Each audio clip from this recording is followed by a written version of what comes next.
رسول خانه دا څه کېته ته مه کوه که نه څه شی کېته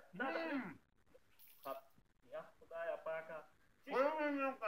ګوره چې خوله مینځي نو دومره اوبو ته څه حاجت دی چې ته خوله مینځې برش خولې کې وهي او دلته دې بمبه خوشي کړې ده دا خو په اسراف کې راځي که نه ولې داسې کې ګوره لوټه در سره ده لوټه راواخله اوبه پکې واچه اوس خوله وینځه د اوبو ضایع کول په کار نه دي ځکه چې اسراف دی او اسراف د اسلام په مبارک دین کې په کار نه دی اوس پوه شولې